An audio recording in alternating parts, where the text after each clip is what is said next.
Thanks, Jed. Feeling ko, pinatanda ako na Jed kasi sabi niya, college pa lang daw siya eh. So, anong ibig sabihin, Jed? So, hi everyone, good evening. So, it is nice again to be with all of you guys. Actually, today, medyo adventure siya, no? So, kasi kanina, galing akong event. So, as you know, di ba nagkaroon tayo ng FIBA World Cup sa Pilipinas. So, kanina nagkaroon ng celebration yung whole crew. So, actually, nagkamali ako noong una. Akala ko kasi lunch. Yung pala, dinner. So, so I tried to at least be there kahit mga isang oras. And then, siguro mga around 7:30, umalis ako sa may estancia. From there, papunta rito, para ako si Batman eh. Parang wala na akong makita eh. Parang wala na akong makita, basta ang goal ko lang is makapunta rito. Kasi yung title natin is Promise Keeper. Ang hirap ma-break yung promise ko kay Gino.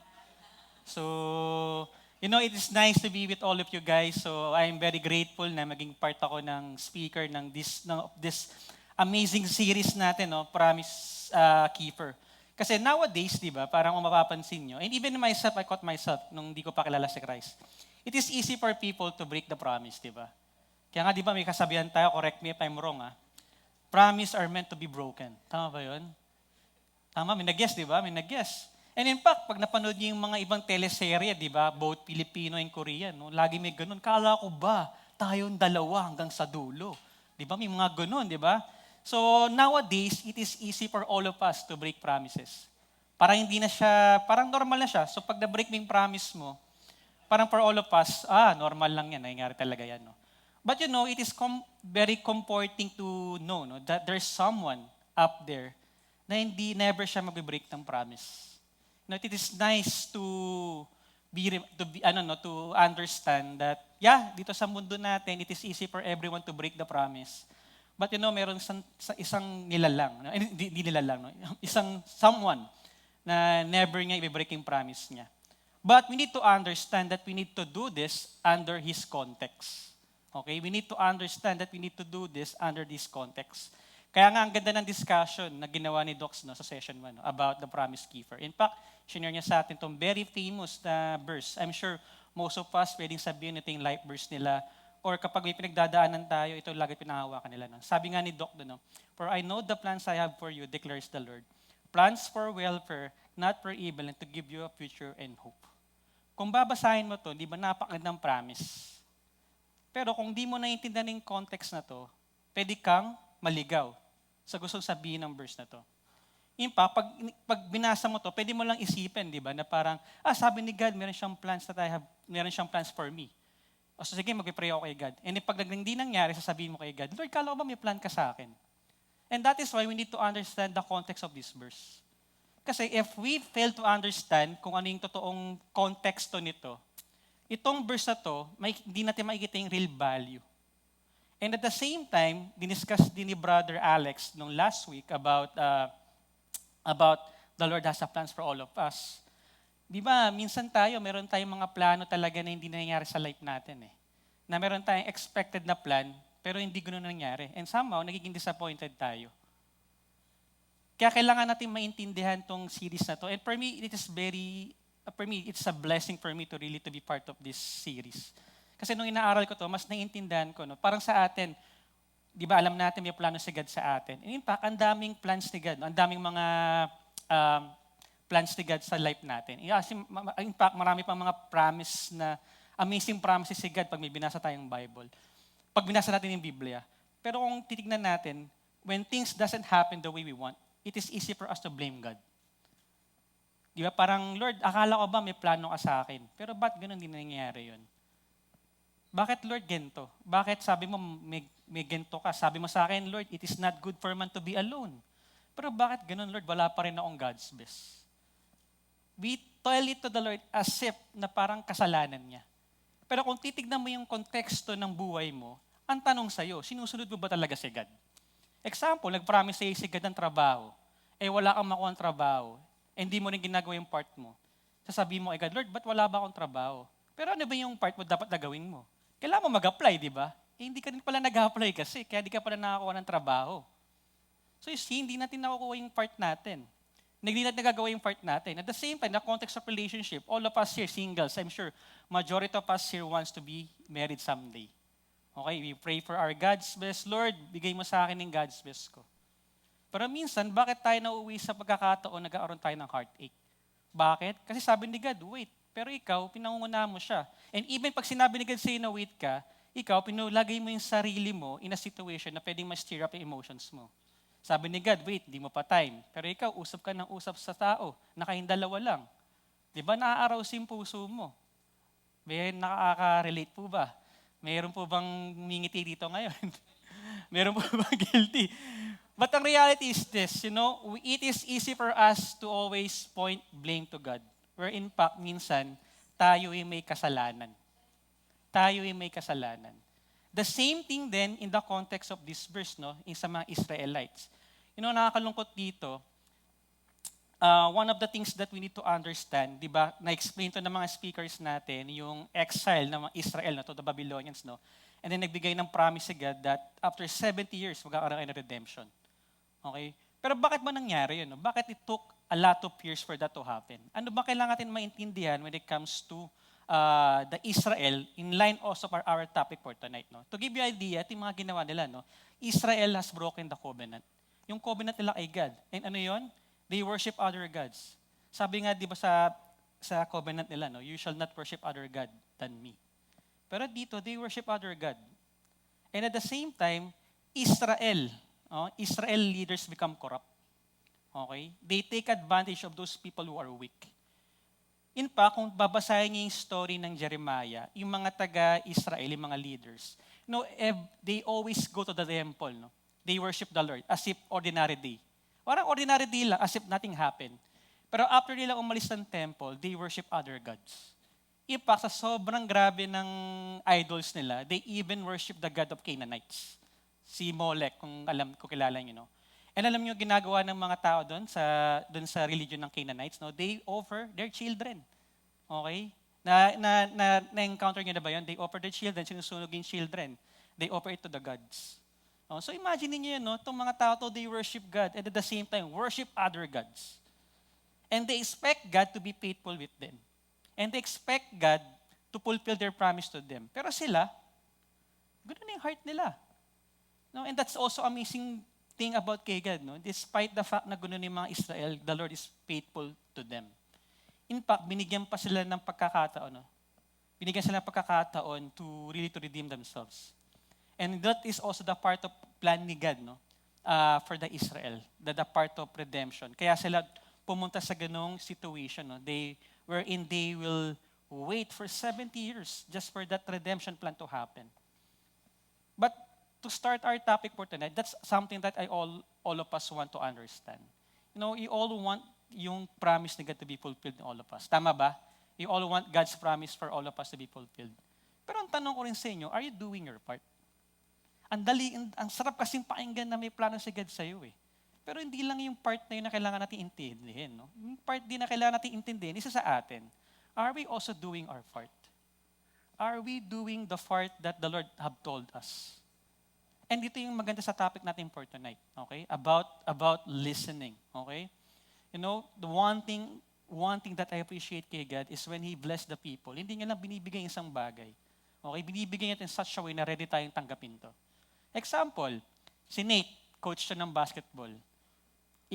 Si Nate, ipapasa niya sa akin yung bola dapat. Pero Nate, makukuha ko ba yung bola from you kung di ako nakatingin sa'yo? Hindi, di ba? So in short, anong gagawin ni God? He will make sure nakatingin sa kanya bago niya ipasa yung bola. Bakit? Kasi ayaw niya na ma-miss mo yun. And sometimes that's also the problem to majority of us as a Christian. Ang dami nating gustong hilingin kay God, pero hindi tayo nakatingin sa Kanya. Pero may nire-request tayo sa Kanya. Pero sa iba tayo nakatingin.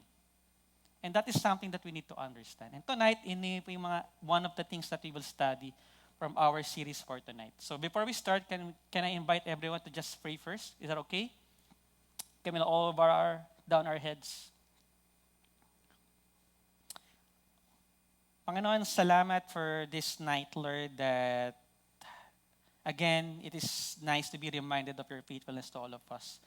Panginoon, salamat kasi meron kaming ganitong avenue, Lord, a community, Lord, that we can just really learn from you, Panginoon, Lord. Lord, one of my desire for tonight, Lord, is for us to really to get to know you more, Panginoon. And Lord, as we study your scripture, Panginoon, as we study it through this series, I hope, Lord, na lahat kami rito, that includes me, Lord, mas makilala ka namin. And mas maitandaan namin ang kalooban mo para sa amin. Panginoon, salamat again for this time. We leave everything to you. We pray this in the mighty name of our Son, Jesus. Amen. So can I invite everyone to read this? Can you all read this, guys? Okay, ready? Go.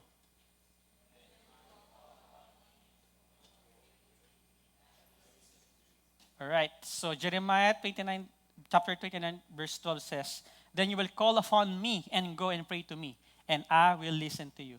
So there are three things, guys, sa pag-aaralan natin tonight, no, in line of our topic. So number one is character. Okay? Second is prayer.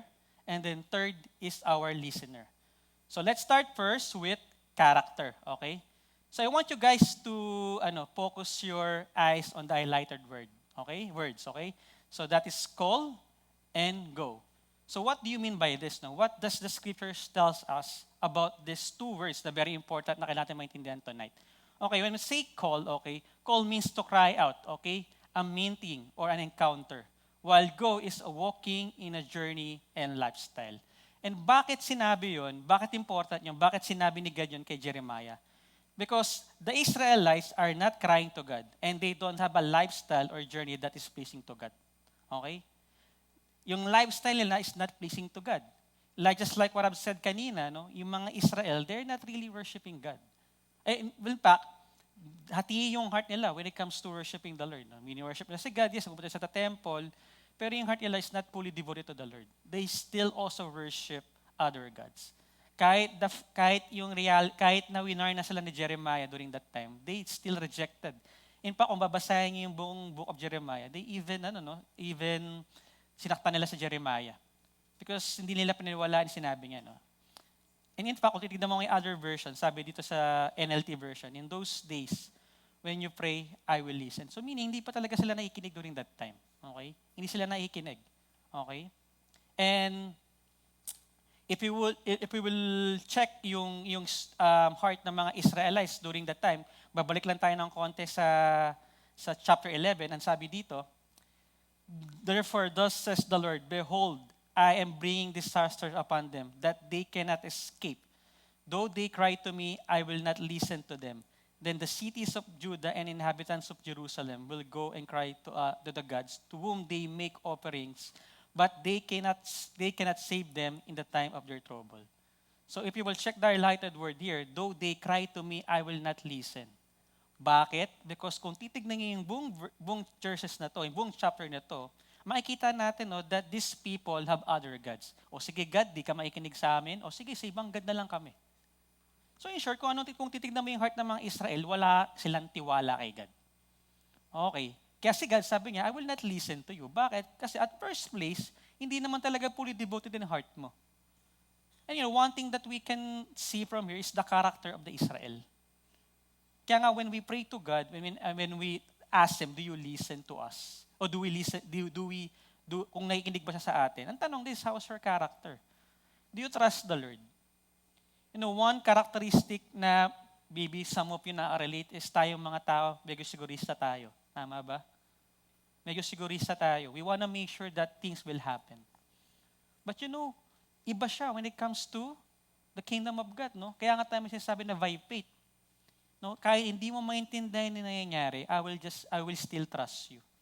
So Lord, may pinangako ka sa akin, pero hindi ko naiintindihan na nangyayari sa akin, I will still trust you. Pero minsan, to some of us, or even me, I also caught myself nung nag-grow na ako kay Christ. Nag-grow na ako kay Christ. Sometimes, may pag-pray ako kay God, sinabi niya na mangyayari to. Pero sometimes, hindi ako makapaghintay. Pinangungunahan ko siya. Kasi hindi ko naiintindihan na nangyayari. In fact, bago ko makilala yung asawa ko, ang dami mga heartbreaks na encounter ko. Bakit? Kasi hindi ako nakinig kay God Pinangunahan ko siya. I always told the Lord na, Lord, sige, tiwala ako sa iyo. Pero, contrary siya sa mga ginagawa ko. Because I still do kung ano yung gusto kong gawin. Hindi ko pinakikinggan si God. The same thing with these people. No? They are not crying to the Lord. Yeah, sinasabi nila, sinasabi nila, yes, tinatawag namin si God, pero kung titignan mo yung puso nila, hindi talaga fully devoted kay God.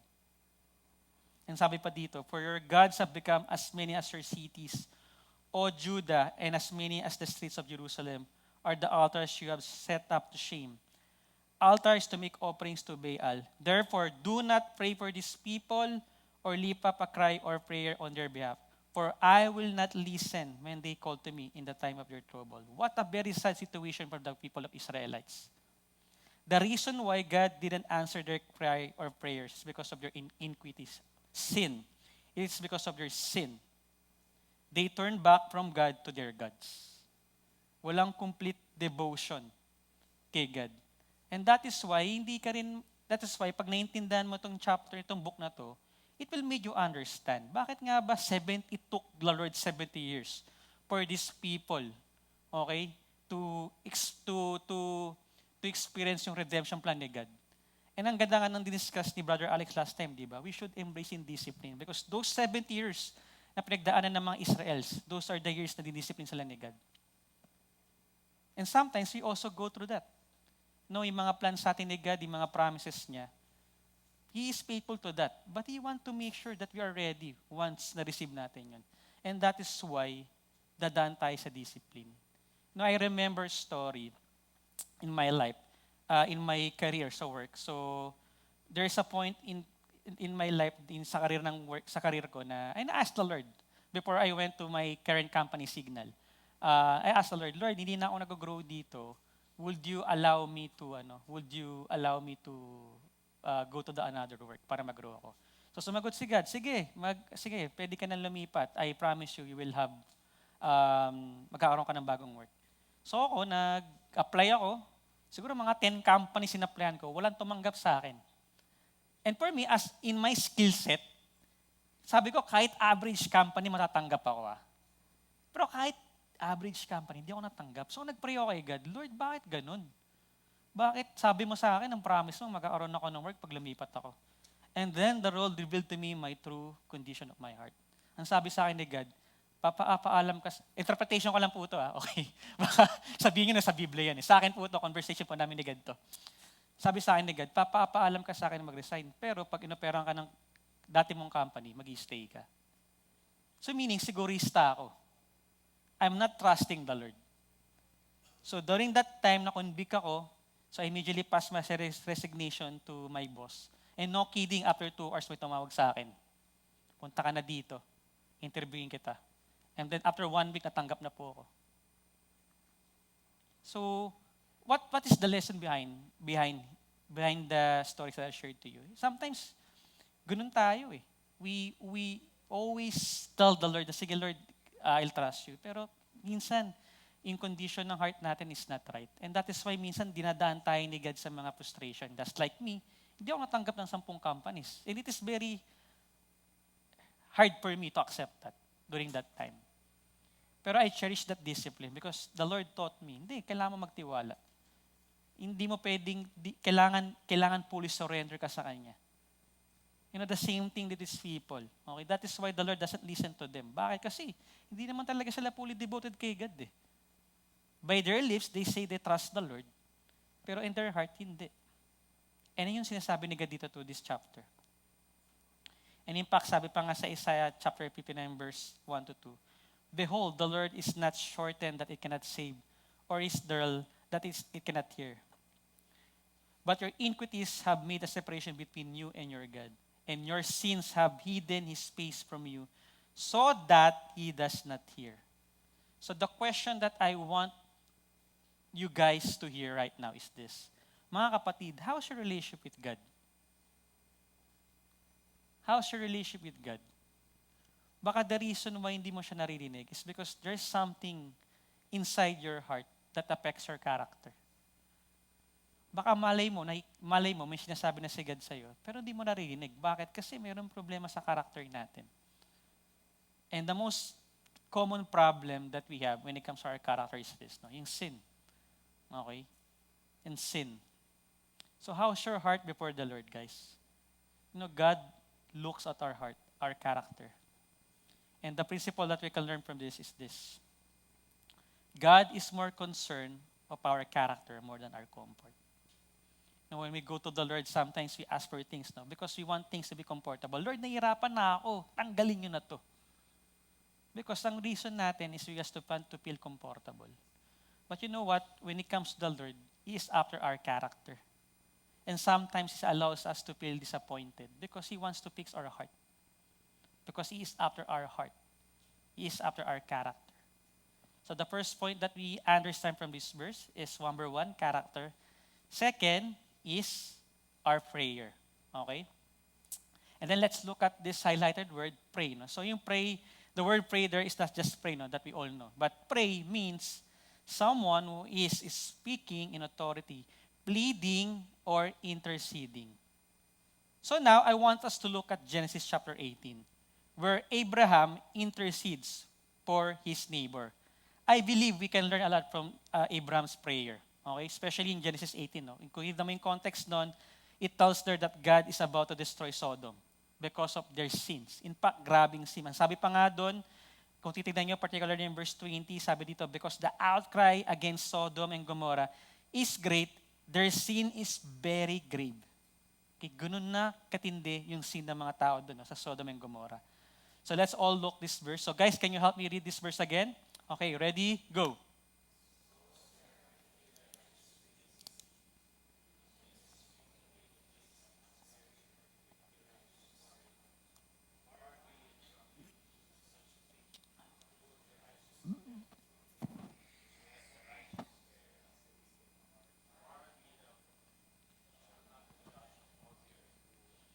Alright. So here guys, na nakikita nyo that Abraham was talking to God. No? He was negotiating kay God. No? Telling them, Lord, from 50, kung may 45 righteousness ba yan, until bumaba sa 10. No? And he was talking to the Lord. Nakikita natin that Abraham here interceding for the people dun sa Sodom and Gomorrah. And one thing that you can notice here guys, that is so amazing for about sa prayer ni Abraham is, yung prayer ni Abraham is anchored not with what's going to happen to Sodom or what God will do to Sodom, but the focus of Abraham's prayer is the character of God, which is being merciful, just, and so what we can, merciful and just. Okay? So what we can learn from this story is this, no? That our prayers should be anchored not on our requests, but what we want to happen, but should focus on the character of God. Okay? When we pray, when we intercede for the people, ang primary focus natin is character ni God. Pero sadly, I don't know kung ganun din sa inyo, especially like sa akin din, no, when I pray, sometimes ang focus ng prayer ko is about my request. That I forgot to see yung character ni God. No? That is something that we can learn from Abraham. In fact, if you also check yung story ni Moses, I'm sure baka familiar sa inyo yun, yung Ten Commandments, and then yung mga tao, they have broken the law of God, di ba? They worship other gods, nagtayo sila ng statue doon, and then nagalit si God, di ba? And then some of them have died. But kung makikita mo si Moses doon, they intercede, no, for the people. In fact, sabi pa nga ni God, sige, pupunta na kayo sa promised land, hindi nyo ako kasama. Pero si Moses sabi niya, no Lord, kung di ka namin kasama, wag na lang. So please have mercy for my people.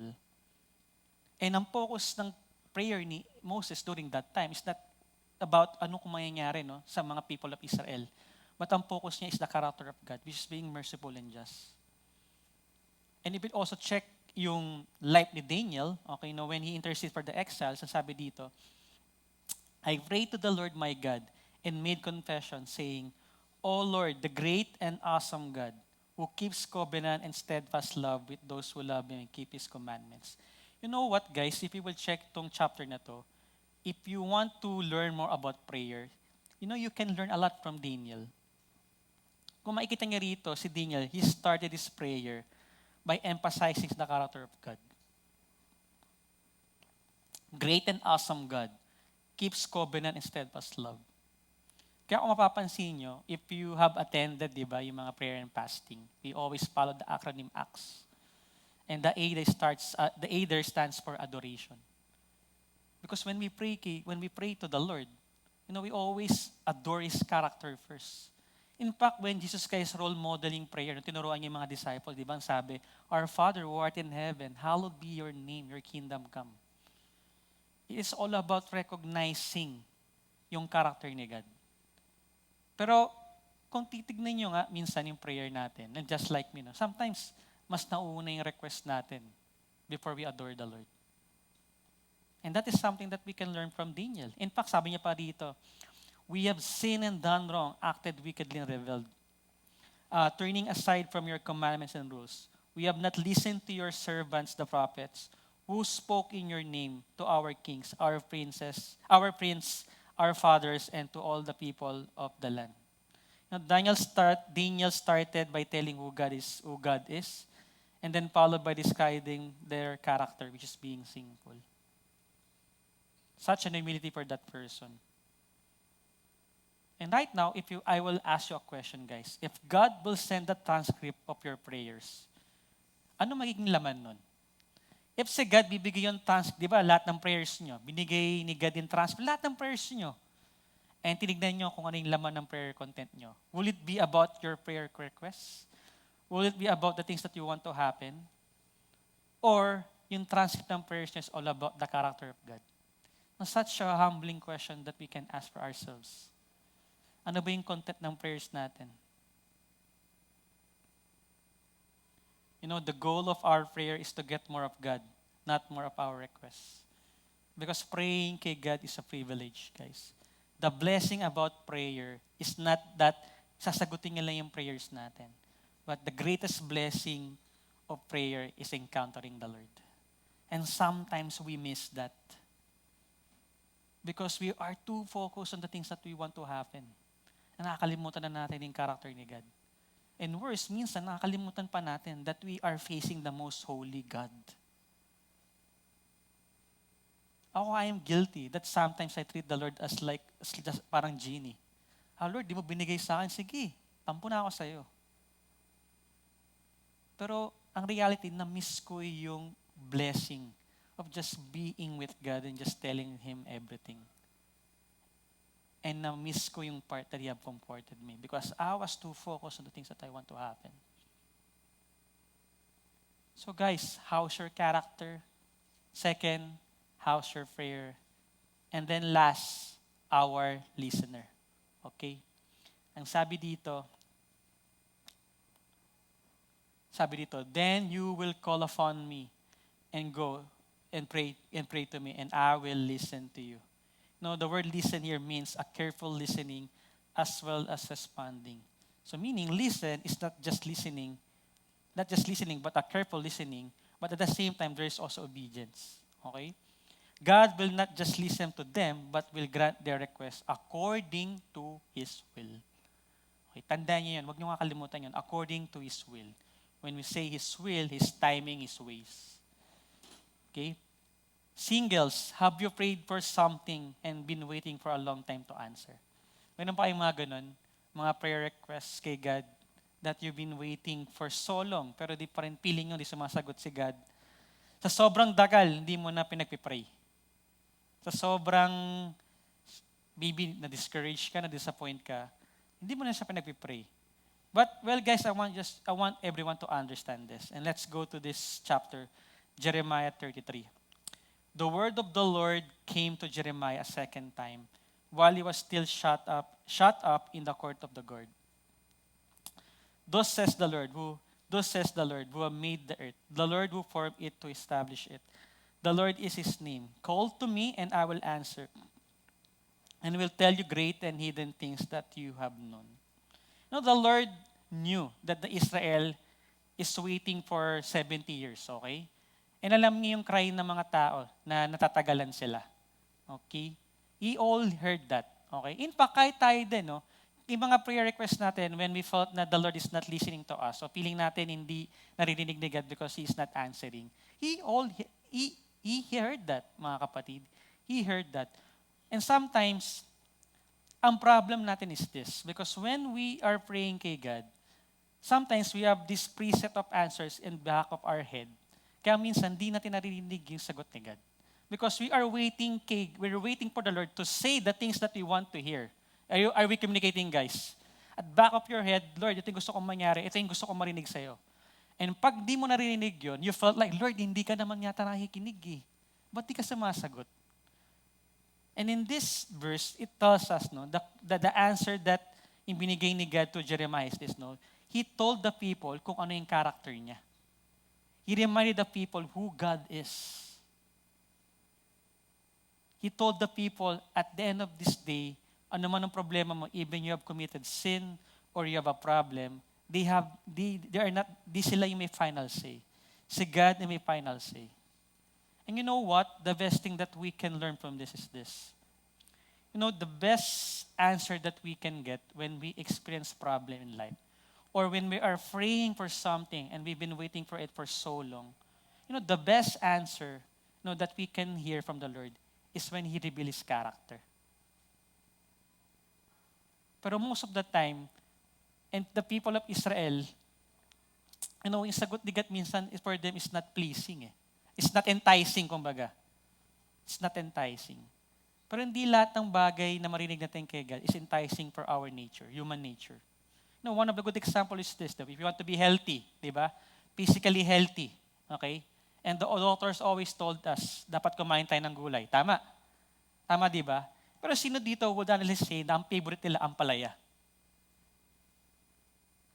I mean, come to think of it, who among these people, sito sa atin ngayon, would honestly say, ang favorite ko is ang palaya. In fact, breakfast, lunch, and dinner ang palaya. So all of us here will for sure, will honestly say, no, hindi ko gusto ang palaya. Pero the reality is this, healthy yung ampalaya. It will make us healthy. You know, the same thing then when it comes to the Lord. No? Sometimes, yung sinasabi sa atin ni God is sometimes not enticing for all of us. But that is something that we need to hear. And most of the time, the best answer that we can get from the Lord when we pray for something is this, guys. When He reveals His character to all of us. Kaya nga sabi dito, call to me and I will answer you. Will tell you great hidden things that you have known. You know, the Lord always listens to all of us. You know, He is the person that we can always count on. No? That we encounter something, He will always always listen. Kaya ang ganda ng topic, di ba? The one who is always online. Pero minsan, the problem is not kung nakikinig si God o hindi. I think the best question that we can ask is, nakikinig ba tayo kay God o hindi? Because there's no doubt God will listen to all of us. But the question is this, you know, do we listen to God? Do we listen to God? And the second greatest question that I want all of us to understand is this, kilala mo ba talaga si God? Kilala mo ba talaga si God? Kung si God, tingin mo, is someone na balang KJ lang, I'm sure most of the time, lagi mo siyang pangungunahan. But if you know the Lord as someone who is powerful, limitless, sovereign, alam natin at the end of the day, all of His promise will happen. Pero ang tanong is this, kilala ba natin si God? Kaya the one who is always on the line is limitless, powerful, and sovereign. You know, God, I know guys, as I close, you know, one desire that I want all of us here tonight to really ano bang English nun? Hirapan ako. I want of us to achieve is for us to really to get to know the Lord. Alam niyo, ang saya to be part of this community. Okay, we have Big Fridays that we can be every Friday. And then after this, I'm sure mag-fellowship pa kayo, kakain tayo sa labas. And then after Friday, I'm sure may mga times pa lalabas kayo. You can go out of town. Di ba, may mga plans kayo to watch movies. You know, that's one of the blessed thing about attending Big Fridays. But you know, my heart for everyone is this, that every time that you go here in Big Fridays, mas nakikilala niyo si God. Mas nakikilala niyo si God. At mas nag-grow kayo relationship with God. Because the reality is this, no? We will not appreciate yung promises ni God unless mas makilala natin siya. You know, my life is, one of the best thing that happens to me in my life is yung family ko. You know po, yung family ko, when naging Christian po ako, hindi po ganun kaganda yung relationship ng family ko. In fact, my mom and dad, very civil lang sila. Parang nasa sambahay, pero hindi nag-uusap. And then one time nung growing na po ako as a Christian, one time umuwi po ako, umiyak yung mom ko. And she was sharing na parang yung dad ko have said a lot of bad words to her. And then during that time, sabi ko kay God, Lord, hiwalay na to. Yun ang best solution. Kasi yung mga kapatid ko during that time, college pa sila eh. So nag-aaral pa. So parang in my heart, sabi ko, Lord, hindi pleasing sa mga kapatid ko to see my mom and dad always fighting. Tapos sabi ko, Lord, hiwalay na to. I can really remember that night. Lord, hiwalay na to. So the next day, nag-quiet time ako. Then I encounter, I was reading parang daily bread yata, a devotional book. And then sabi doon, the message this, no? Kung ano yung sinimulan ko sa pamilya mo, tatapusin ko. And yun po yung ginamit ni God for me to be able to see His greatness and yung limitless niya. After that, I put my trust on the Lord. And then, hindi ko po na-imagine that yung mistake ng kapatid ko na nakabuntis siya, ginamit ni God to bring closer my mom and dad. So mas naging closer pa yung family because of that mistake habang inaayos ni God yung kapatid ko. My relationship, my family have grown. Kaming dalawa ng kapatid ko, I'm sure to all of you guys, na-share ko na sa inyo yung relationship ko with my sister and my brother. Yung inaayos ni God yun. But it took me 10 years. In fact, yung kapatid kong lalaki, si Paolo, it took me at least 12 years, 10 years bago siya maging part ng D-group ko. And blessing, makakasama ko pa siya bukas sa encounter, kasama yung asawa niya. So, they will attend an encounter. Yung asawa niya is not a Christian yet, but yun, nasama niya yung asawa niya to encounter conference. In fact, nung one time nag-service pa kami, the speaker was telling us about the Holy Spirit. And then yung sister-in-law ko, she was waiting for yung order niya na matagal na. Inainis na siya, pero naalala niya rin yung message, sabi daw ni parang Paul de Vera na, ay, nga pala, sabi sa akin ni Holy Spirit, wag magalit. So, nagkaroon siya ng consciousness. And yun nga, yung kapatid ko, he will bring his wife to encounter conference tomorrow. And can you imagine that? 10 years in the making. I prayed for that 10 years ago, pero ba't ang tagal? Because the Lord is also fixing my heart. Because the Lord picks my character, He also helped me how to pray for it. And then He also allows me to understand the true character of the listener, which is God. And I hope, guys, tonight's message have really encouraged you to understand, that the Lord, our God, is always willing to listen. Pero the question again that I want everyone to understand is this. Ikaw ba, naikinig ka ba kay God? And second, kilala mo ba talaga si God? The best thing about this is this. Hindi pa uli. Okay? If at some point, hindi ka nagkaroon ng chance, at some point, yung previous, yung mga nagawa mo, hindi ka nakinig kay God, there's always hope. And today is that day. If you want to start growing relationship with God, if you want to get to know Him more, today is the perfect start to do that. Can I invite everyone to just bow our head and just close this time with the word of prayer?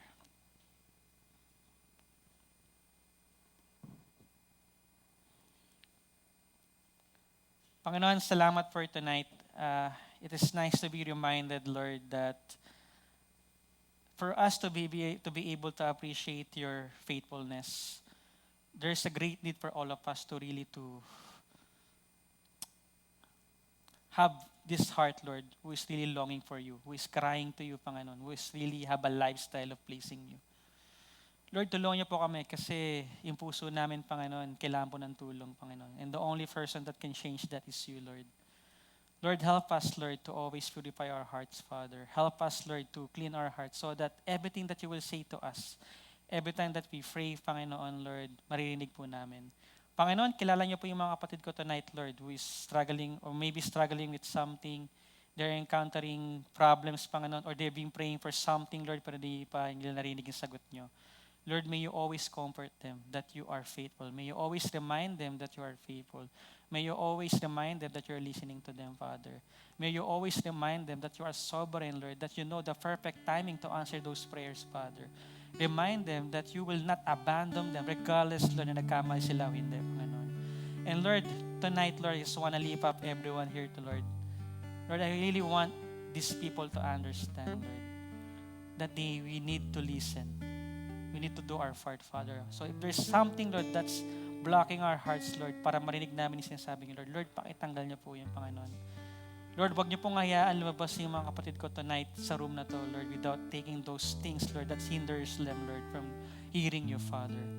And second, Lord, tonight, Lord, may this a start for all of them to have a fire, Lord, na magkaroon ng thirst, Lord, of really getting to know you more, Father. Na magkaroon talaga ng hunger, Lord, talagang isik kayo at mas makilala pa kayo, Panginoon, Lord. For us, Lord, to be able to appreciate, Lord, your plans for all of us, your promise for all of us. Panginoon, maraming salamat for tonight, Lord. I know po, Lord, that you have wonderful plans for all of us. And my greatest prayer for everyone here, Lord, is we always trust you, Father, because you are our ultimate promise keeper, Father. You will never fail us, you will never abandon us, because you love us so much that you even sent your one and only Son to save us from our sin. And on the third day, He rose again, Panginoon, that gives us, Lord, the complete hope for all of us, Lord, that someday, Panginoon, in life namin, Lord, we'll experience eternal life, Lord. That is something, Lord, that we will cherish, Lord, for the rest of our life. Panginoon, maraming salamat. I commit everything to you, Lord, the rest of the session. And I pray this in the mighty name of your Son, Jesus. Amen. So much for that